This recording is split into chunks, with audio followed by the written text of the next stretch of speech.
baay'inaaf ta'e duras dhugaa beera waaqayyoof galannaa ta'u amma immoo yooduma kana keessa na dhukkubee reefirii naasaafanii bakka akkam dipireeshinii ta'u yaalanii garuu dursa nan soraadhe har'as poolis maal jedhee dhaqee kadhachiifadhanii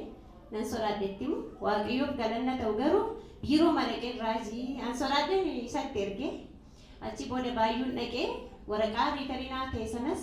achi finnee dhufne achi waaqayyoof galatu naa kadhatan asumatti gaafa sana baay'ee danda'ellee deemu miila koo yoon fuudhe na waraana asii garameessa keeyyaatuun taanii obarii keerratti hiixiin biqilee jira hiixiin kun immoo gaandii yoo dhattee ispeeshaaliin sirriin hin jiru waan ta'eef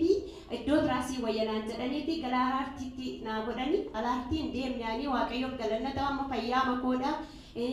asitti waan tokko dhugaadha asitti kadhachiifadhee gadi ba'ee yeroo deemu deemsa gaafa deemu dallee waraanu deemsa koo itti fufeen deeme gaafa akka fiigus gaafa ta'u waan tokko na keessa jiru isa kanaaf waaqayyoon naa galateeffadhaan.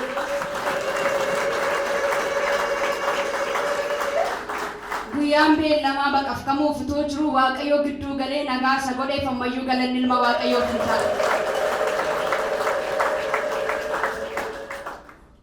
Gaafa sanaan booda bakka deebi'ee gaafa ilaalan waan tokko si keessa jiru naan jedhanii waaqayyo akka kanatti na fayyisee waaqayyo isa kana godheef naa galateeffadhaan jira.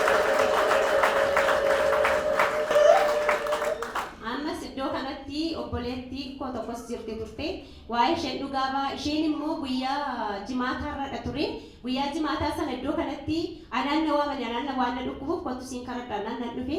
ofii koo irra ishee fadhiifadhaan ture maaliif harmi ishee kun hiixiidhattiin jedhanii baay'ee dhiiteen bushollaa ture bishaan waa yaasuu fi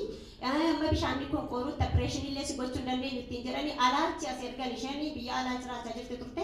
as dhuftee gaafa jettu iddoo kanatti anaaf raajii malee namni jiru iyyee irraa gangalatee bahe yeroo sana yeroo isheen akkas qabdu harmi isheen jiru ture waaqayyo galaataa argatu isheen illee faayitee amma hojii isheetti deebitee biyya alaa jirti isallee naa galateeffadhaan jira. Tole obboleettii keenya nagaa waaqayyootiin deebii dhuga baatiin kee amma dhumaatti haa ta'u.